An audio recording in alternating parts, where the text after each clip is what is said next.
கிறிஸ்துவுக்குள் பிரியமானவர்களே, கர்த்தரும் இரட்சகருமாய் இயேசு கிறிஸ்துவின் ஈடு இனிய நாமத்தினாலே உங்கள் யாவருக்கும் என் அன்பின் வாழ்த்துக்களை தெரிவித்துக் கொள்கிறேன். தேவன் அருளிய அப்பம் பிரேயர் மினிஸ்ட்ரி மூலியமாக உங்களோடு சந்திப்பதில் மிகுந்த மகிழ்ச்சிகிறேன். தினம்தோறும் இரவு நேரத்திலே தூங்கும் முன்பாக பரிசுத்த வேதத்திலிருந்து ஒரு பகுதி நாம் தியானித்து நம்முடைய குடும்ப பாதுகாப்பிற்காக நாம் ஜெபித்து வருகிறோம். தூங்கும் முன்பாக கர்த்தருடைய பிள்ளைகள் கேளுங்கள், கர்த்தருடைய ஆவியானவர் உங்களோடு பேசுவார்.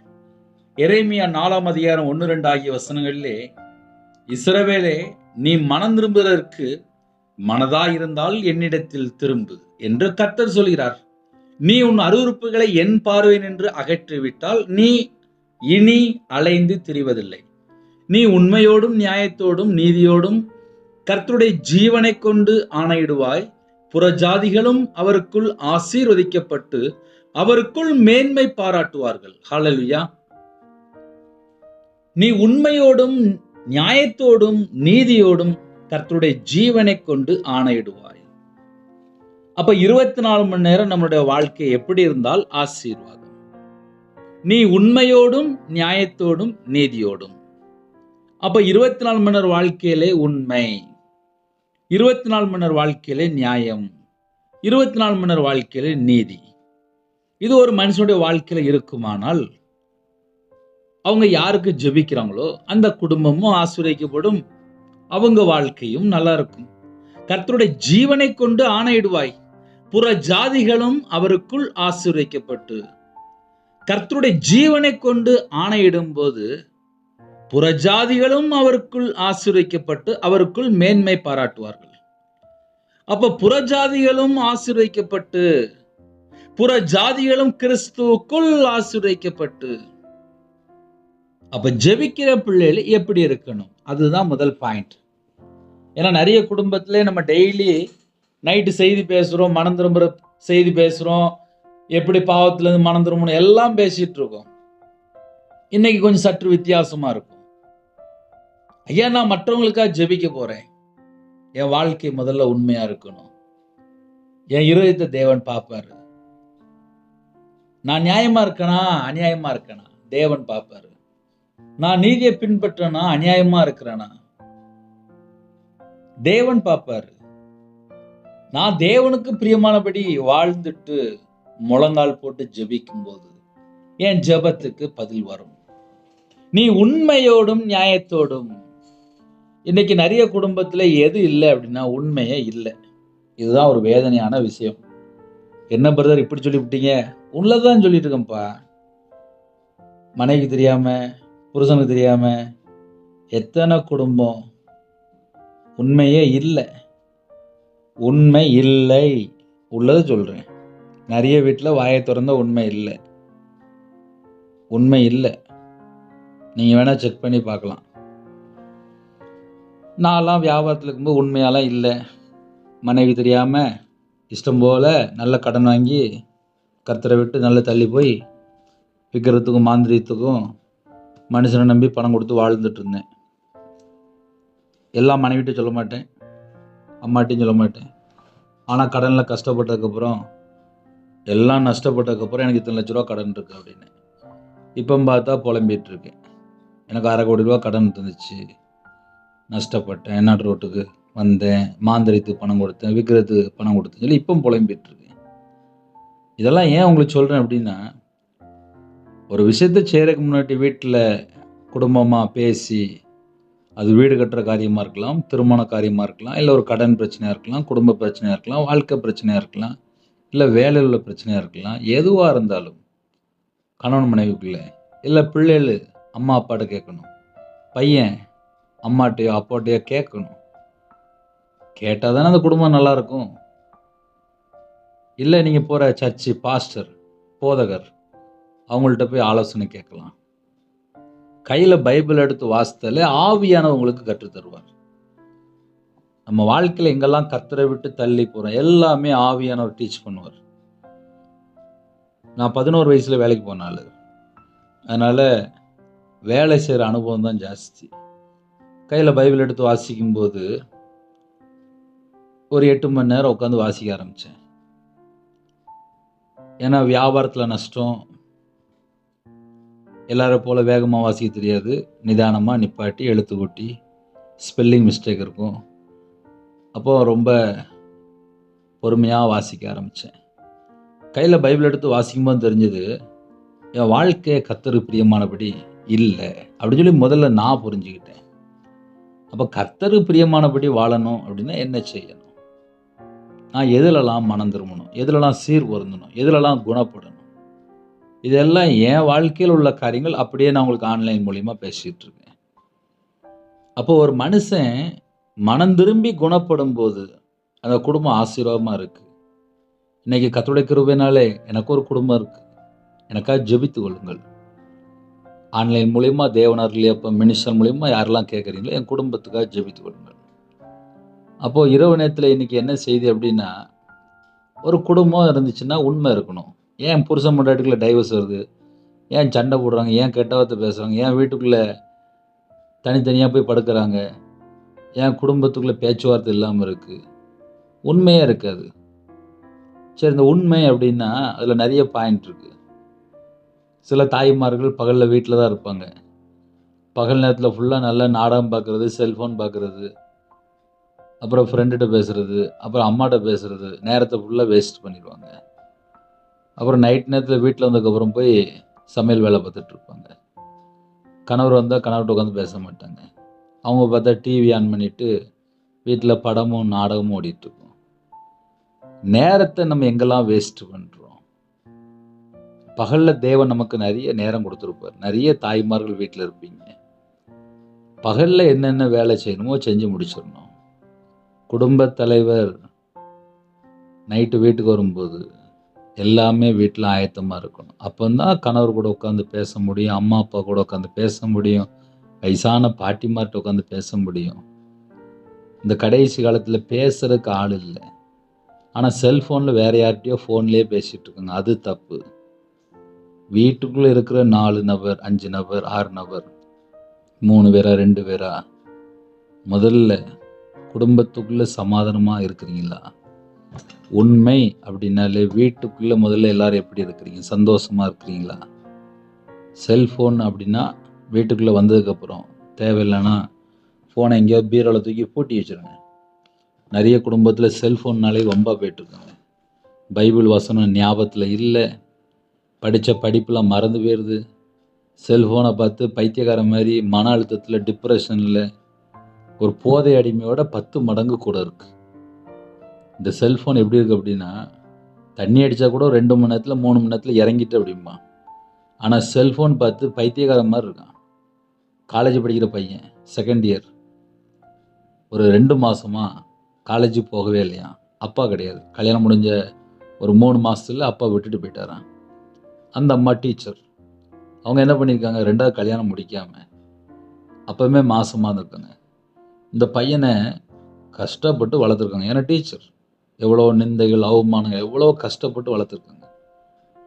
நல்ல சர்ச்சில் போய் நல்ல சின்ன வயசுலேருந்து நல்ல சர்ச்சுக்கு போய் வளர்ந்த பையன் காலேஜ் போய் 2வது வருஷம் 2 மாதம் தாண்டி காலேஜுக்கே போகலையாம். வீட்டில் மாடியில் அவனுக்கு ஒரு ரூம் இருக்கான். 2 செல்ஃபோன் வச்சுருக்கானா. 2 செல்ஃபோன் எப்போ பார்த்தாலும் பார்த்துட்டு இருக்கான். 2 மாதமாக வீட்டை விட்டு வெளியில் வர மாட்டேங்கான். இதுதான் கம்ப்ளைண்ட்டு. அந்த பையனுக்காக கொஞ்சம் ஜெபம் பண்ணுங்க. என் பையன் எந்த மிஸ்டேக்கும் வெளியில் எங்கேயுமே போய் நான் அனுப்பி விட்டுலாம் பழக்கலை. வீட்டில் இருக்கிற பையன்தான். ஆனால் இப்போ என்னடான்னா 2 மாதம் காலேஜுக்கே போக மாட்டேங்க. என்னன்னு கேட்டால் சொல்ல மாட்டேங்க. கொஞ்சம் ஜெபம் பண்ணுங்க பிரதர். செல்ஃபோனை 24 மணி நேரம் கையில் வச்சுருக்கான். ஒரு வீட்டுக்குள்ளே என்ன பிரச்சனை இருக்குது அப்படின்னா, அம்மா அப்பாவாலே கண்ட்ரோல் பண்ண முடியல.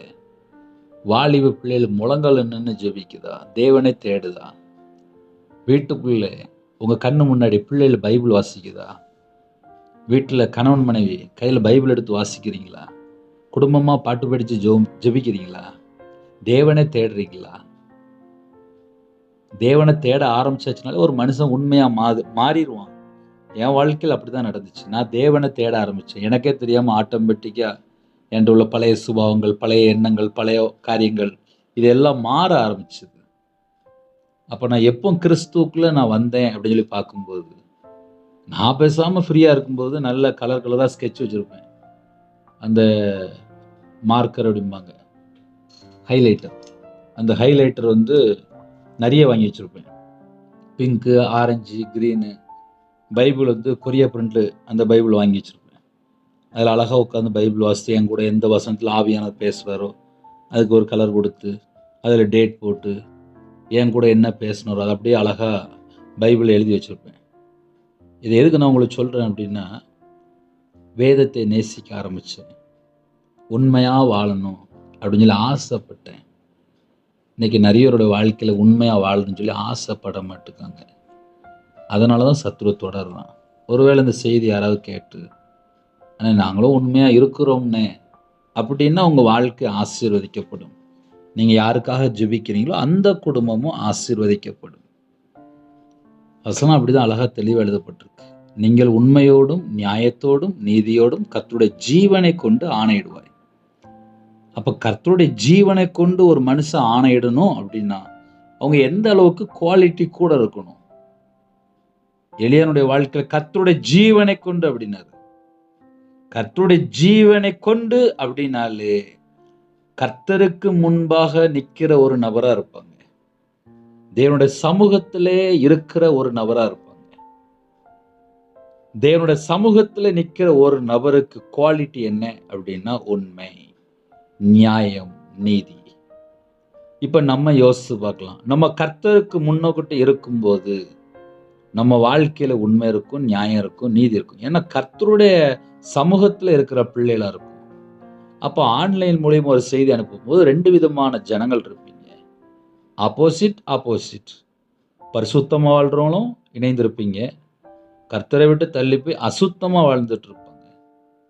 அசுத்தத்திலே வம்பா போயிட்டு இருப்பான், அழிஞ்சு போயிட்டு இருப்பான், அருவருப்பான காரியத்தில் இருப்பான். முதல் வசனத்தில் அழகா போட்டிருக்கு, இஸ்ரவேலே நீ திரும்புறதற்கு மனதா இருந்தால் என்னிடத்தில் திரும்பு என்று கர்த்தர் சொல்கிறார். இஷ்டம் போல வாழ்ந்துட்டு என் குடும்பத்தில் எனக்கு அது இல்லை, இது இல்லை, இது இல்லை, எது எப்படி இருக்கும்? அழகா சொல்லிட்டாரு, நீ திரும்புறதற்கு மனதா இருந்தால், ஐயோ என் வீட்டில் தட்டுப்பாடு, என் வீட்டில் பஞ்சம், என் வீட்டில் வறுமை, என் வீட்டில் எல்லாமே தட்டுப்பாடா இருக்கு, தரித்திரமா இருக்கு, கஷ்டப்படுறேன், ஒண்ணுமே இல்லையே ஐயோ அப்படின்னு சொல்லி புலம்புற ஒரு குடும்பம் என்ன செய்யணும் அப்படின்னா, நீ திரும்புறதற்கு மனதா இருந்தால் என்னிடத்தில் திரும்பு, வா வலிக்கு வா அப்படிம்பாங்கல்ல. நீ இஷ்டம் போல போயிட்டலப்பா, வா வலிக்கு வா, வந்து ஒழுங்கா வேலை பாரு, 1 மாசம் வேலை பாரு, அப்புறம் சம்பளம் தரேன், வேலை பார்த்தா சம்பளம் அப்படிம்பாங்க. இன்னைக்கு நிறைய குடும்பத்துல ஆபீஸ் போறாங்க, கம்பெனிக்கு போறாங்க, வியாபாரத்துக்கு போறாங்க, எங்க போனாலும் சரி அங்க போய் செல்போன் தான் பார்த்துட்டு இருக்கிறாங்க. ஆபீஸ்ல 8 மணி நேரம் வேலை பார்க்கணும் அப்படின்னா அந்த 8 மணி நேரத்துல இவங்களோட வாழ்க்கை ஃபுல்லா செல்போன்லயே போயிட்டு இருக்கு. வேலை செய்யற 6 மணி நேரம், செல்போன் அங்கேயே 2 மணி நேரம், காலைல தூங்கி எழுந்திரிச்சோன்னு செல்போன் 1 மணி நேரம், நைட் ஆனா ஒரு 3 மணி நேரம், ஆக மொத்தம் ஒரு நாளைக்கு ஒரு 7 மணி நேரம் 8 மணி நேரம் செல்போனை பார்த்துக்கிட்டே இருக்காங்க. அப்புறம் கண்ணுலாம் குழி விழுந்துடும், அப்புறம் கண்ணு தெரியாது, அப்புறம் கண்ணாடி போடணும், கண்ணாடி கலத்தி வச்சா கண்ணு தெரியாது. இப்போ அந்த அளவுக்கு ஆகிப்போச்சு. ஏன்னா எப்போ பார்த்தாலும் லேப்டாப்பு, செல்ஃபோனு, கண்ணில் உள்ள பவர்லாம் போயிடும். நம்ம நல்லா இருக்கணும், பரலோகத்தில் தேவனை நான் பார்க்கணும், ஆவிக்குரிய வாழ்க்கையில் நான் வளரணும், நான் தரிசனம் பார்க்கணும், நான் சொப்பனம் பார்க்கணும் அப்படின்னா இதெல்லாம் யாரெல்லாம் விரும்புறீங்களோ, இஸ்ரவேலே நீ திரும்புறதற்கு மனதா இருந்தால் என்னிடத்தில் திரும்பு, கர்த்தர் பக்கம் திரும்பு, தரிசனம் கொடுப்பாரு, சொப்பனம் கொடுப்பாரு, அபிஷேகம் பண்ணுவாரு, வரங்கள் தருவாரு, கனிகள் தருவாரு, கடைசி காலத்துல எந்த காரியத்துக்கு எப்படி ஜெபிக்கணும் எல்லாம் தருவாரு. நீ திரும்புறதுக்கு மனதா இருந்தால் என்னிடத்தில் திரும்பு. இப்ப நிறைய குடும்பத்துல கையில முழு பைபிளை வாசித்து முடிக்காம இருக்கிறாங்க. நான் 40 வருஷமா சர்ச்சுக்கு போறேன், சரி 40 வருஷமா சர்ச்சுக்கு போய் என்ன மாற்றம்? ஒரு முழு பைபிளை வாசித்து முடிக்கல, என்ன கிறிஸ்டியன், என்ன வேதக்காரங்க, என்ன வாழ்க்கை? 40 வருஷமா சர்ச்சுக்கு போறேன், 40 வருஷமா சர்ச்சுக்கு போய் ஒரு முழு பைபிள் இன்னும் வாசித்து முடிக்கல. அப்ப நம்மகிட்ட எங்க குறை இருக்கு, எங்க மிஸ்டேக் இருக்கு? இதெல்லாம் செக் பண்ணி பார்க்கணும். நீ உண்மையோடும் நியாயத்தோடும் நீதியோடும், அவங்க ஆட்டோமேட்டிக்கா கையில பைபிள் எடுத்து வாசிச்சாச்சு அப்படின்னாலே அவங்களோட லைஃப் நல்லாயிரும். என் வாழ்க்கை கேடானது காரணம் என்ன? என் வாழ்க்கையில் அழிஞ்சு போற காரணம் என்ன? என் வாழ்க்கையில நிந்தைகள் அவமானங்கள் வர காரணம் என்ன? என் வாழ்க்கையில ஒரு 50-55 லட்ச ரூபா கடனுக்கு கஷ்டப்படுறதுக்கு காரணம் என்ன? நான் தேவனை தேடலை, துன்மார்க்கமான வாழ்க்கை. அதே நேரத்தில் அடுத்த பக்கம் என்னைக்கு கையில பைபிள் எடுத்து மனம் திரும்பி உண்மையாய், நியாயமாய், நீதியாய் நடக்கணும்னு சொல்லி என்னைக்கு அர்ப்பணிச்சோனோ அதுக்கப்புறம் கிஃப்ட் தான். புறஜாதிகளும் அவருக்குள் ஆசீர்வதிக்கப்பட்டு தேவன் அருளிய அப்பம். வேற வேற தேசத்துக்குள்ள பாக்குறீங்க, என்ன காரணம்?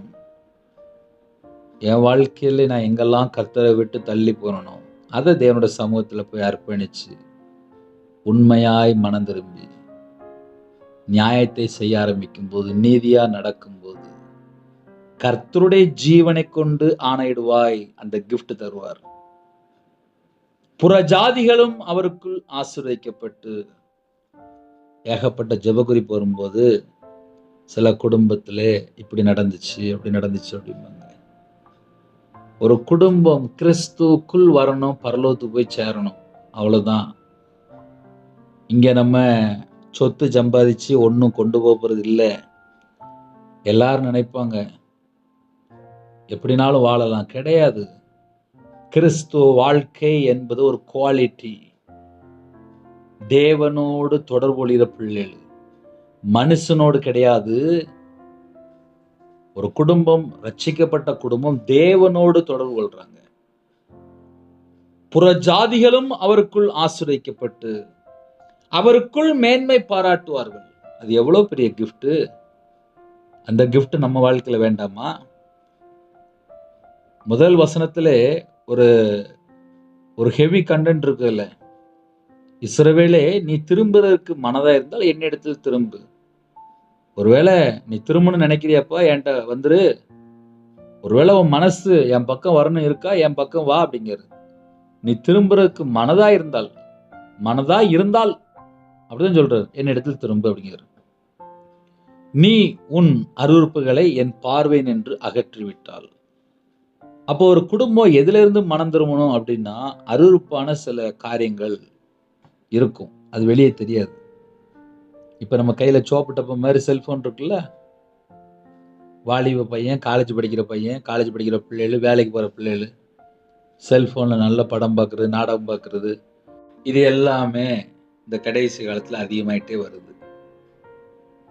நீ உன் அருவருப்புகளை என் பார்வையின் என்று அகற்றிவிட்டால் நீ அலைந்து திரிவதில்லை.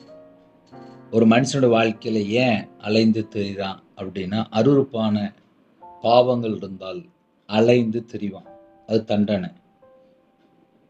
ஒரு மனுஷன் அலைந்து திரிறான் அப்படின்னா அது தண்டனை. ஆனா நீ உன் அருவருப்புகளை என் பார்வை என்று அகற்றிவிட்டால் நீ இனி அலைந்து திரிவதில்லை. அப்ப அருவருப்பு நீக்கிட்டு ஒரு மனுஷன் உண்மையிலே மனம் திரும்பினான் அப்படின்னா அவன் அலைந்து திரிய மாட்டான், அவன் ஸ்டெடியா இருப்பான். அப்ப ஸ்டெடியான ஒரு வாழ்க்கை இருக்கு, அலைந்து திரிகிற ஒரு வாழ்க்கை இருக்கு. அலைந்து திரிகிறாங்க அப்படின்னா அவங்க கர்த்தர் பக்கம் மனம் திரும்பணும். ஐயா, என் வாழ்க்கையில அருவருப்பான சில பகுதி இருக்கு, அப்ப அதனாலதான் நான் அலைந்து திரிகிறேன்னா அப்படின்னா கொஞ்சம் செக் பண்ணி பார்க்கணும்.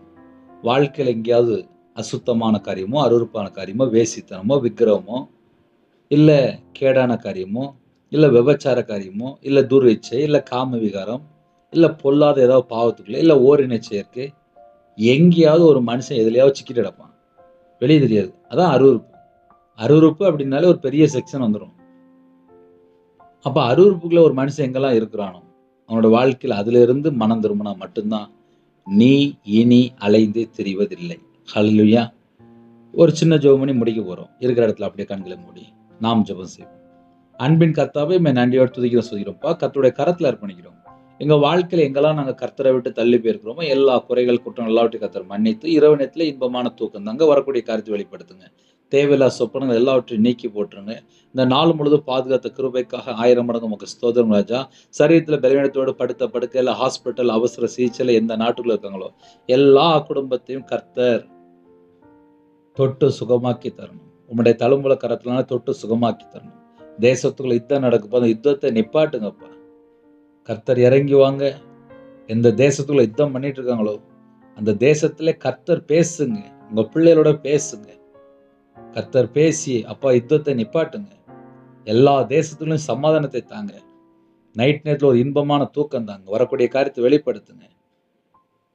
திருமணத்துக்கு யாரெல்லாம் ஆயத்தமா இருக்காங்களோ ஏற்ற துணையை தாங்க. வீடு கட்டுன்னு சொல்லி யாரெல்லாம் கட்டணும்னு நினைக்கிறாங்களோ கட்டுறதுக்கு எல்லா பணவாசல் எல்லாம் திறந்து தாங்க.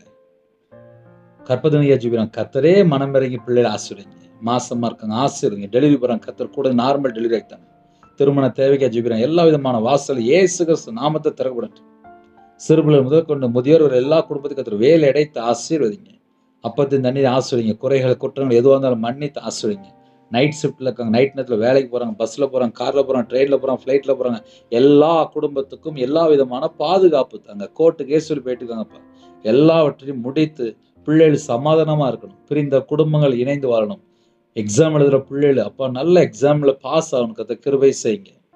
இந்த வருஷத்தினுடைய நன்மைகளை பெற்றுக்கொள்ளும். தேவன் அருளி அப்போ பிரேம் மினிஸ்டர் மூலியமாக இணைந்திருக்கிற எல்லா குடும்பமும் ஆட்டுக்குட்டியா ஜீவ புஸ்தகம் எழுதப்படணும்ப்பா. அருவருப்பான பாவம் எதெல்லாம் இருக்கும் எல்லாவற்றையும் நீக்கி உங்களோட ரத்தத்தினால கழுவி சுத்திகரித்து அப்பா உங்களோட ரத்தத்தினால கழுவி அந்த பிள்ளைகளை ஆசீர்வதிங்க. ஆட்டுக்குட்டிய ஜீவ புஸ்தகம் பேர் எழுதப்படட்டும்ப்பா. நைட் நேரத்தில் யாரெல்லாம் இணைந்துக்காங்களோ தனி ஜெபம் பண்ண, குடும்ப ஜெபம் பண்ண, கையில பைபிள் எடுத்து வாசிக்க அதை கிருபை செய்யுங்க. எலெக்ஷன்ல கத்தருடைய கரம் கூட இருக்கட்டும்ப்பா. கத்தரே பொறுப்படுத்துங்க. உங்க நாம மட்டுமே விடட்டும்ப்பா. சில குடும்பத்திலே அப்பா கண்ணீர் வாழ்க்கை, கடன் பிரச்சனை, விதவையா இருக்காங்க, திக்கற்ற பிள்ளையா இருக்காங்க, ஏழை இளைஞனமா இருக்காங்க, எந்தெந்த பாவத்துல அடிமையில இருக்காங்களோ எல்லாவற்றையும் நீக்கி ஒவ்வொரு குடும்பத்தையும் ஆசீர்வதிங்க. சில குடும்பத்துல கத்தரை விட்டு தள்ளி போயிட்டாங்கப்பா. அந்த குடும்பம் மறுபடியும் மனம் திரும்பணும். கத்த கிருபை செய்யுங்க. கத்த பொறுப்படுத்துவாங்க. இயேசு கிறிஸ்துவின் பிதாவே ஆமென். தேவனுக்கு மகிமை உண்டாதாக. கர்த்தர் தாமே உங்களை உங்கள் குடும்பத்தில் சகல காரியத்திலும் சம்பூர்ணமாக திருப்தியாக கர்த்தர் கொடுத்து ஆசீர்வதிப்பாராக. ஆமென். கர்த்தராகிய இயேசுவின் கிருபையும் பிதாவாகிய தேவனுடைய அன்பும் பரிசுத்தனுடைய ஐக்கியமும் இப்பொழுதும் எப்பொழுது சதா காலங்களிலும் நம்மனோடு கொடுப்பதாக. ஆமென். கிறிஸ்துவுக்குள் பிரியமானவர்களே, எனக்காக ஜெபித்து கொள்ளுங்கள். 93630641 நம்பர் உண்டால் நாங்கள் உங்களுக்காக குடும்பத்துக்காக ஜெபிப்போம். தொடர்ந்து இணைந்திருங்கள். God bless you. Thanks for watching. Please subscribe our channel. Click the like and share. Click the bell. God bless you.